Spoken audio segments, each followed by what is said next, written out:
Nerea, Uxue Alberdi ekarri duzu saiora, gaixo eskerrik asko etortzea. Zuei, gonbidatzea. Liburuan eskertzetan aipatu duzu Uxue, erakutsi dizulako edo lagundu egin dizulako ikasten eta ikusten, konta iguzu?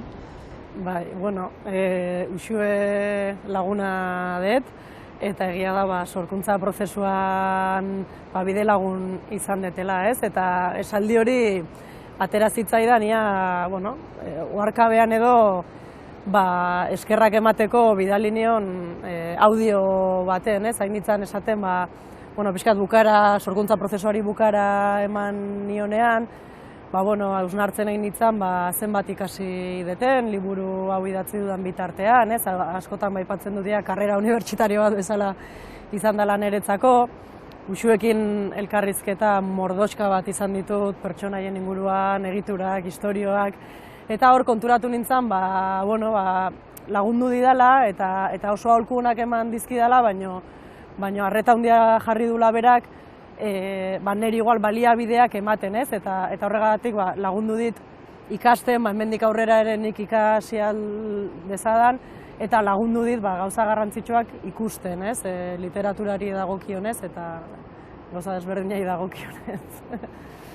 Bueno, zer esango dut, plazer bat izan da, niretzat epizentroa azten ikustea. Niretzat nerea laguna izateaz gainez, bada, askotan esan izan diot, oso azkar ikasten duen norbait. Eta badaukana ezaugarri bat, ez dana inoikoa, eta esango nuke are gutxiago emakumetan, eta dela begia jartzen duen tokian jartzen duela gezia.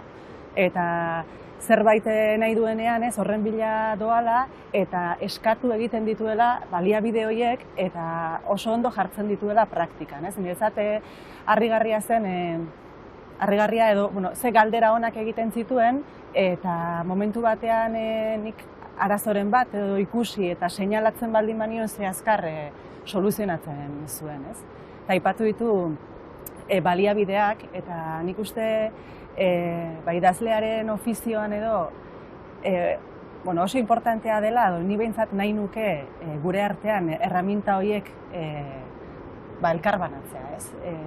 Nirekin egin izan dute, egon dira idazle edo kide batzuk, lagundu didatenak, eta beste batzuetan aldiz, sentitu izan ditut beste idazle batzuk uzkurrago, horretan, eta balio handia ematen diot eskuzabaltasun horri iruditzen zaidalako, batetik konfiantza handia erakusten duela norbere buruarengan, ze ez dizute lapurtuko, daukazun edo ez daukazun ezer, norberak idatzi behar du.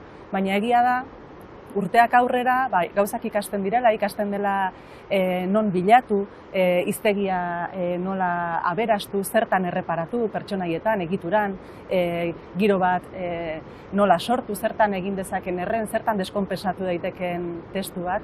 Eta asko egin dugu, hitz egin, eta gero liburuak konpartitu, irakurri ditugun gauzak komentatu. Horregatik asko etorri da hitz egitetik eta batean, hori da, esan beharrean hau horrela egin behar dezu, ez da hitz egin hortan, batean, ikusi dut ze esan nahi didan eta beraz orain saiatu naiteke resolbitzen, batutan igual lortuko eta bestetan ez, baino lagundu didazula asko, autodidakta, ez da autodidakta ere, baina nik nire bidea egin ahal izateko baliabideak eta pausoak eta hori eman didazula sentitu izan. Eta nik ere asko ikasi dut, azken batean iruditzen zait, norbaiti bere testu baten inguruko iritzia ematea edo kritika bat egitea azkenean badela oharpen ariketa bat ezer baino lehen, konturatzea gustatzen zait, ez zait gustatzen hortatik harago, eta iruditzen zait hau irakurle guztiok egin dezakegun zerbait dela, saiatzea izena jartzen, izendatzen zer da nire ustez huts egiten duena, baldin eta zerbaitek huts egiten duela iruditzen bazait.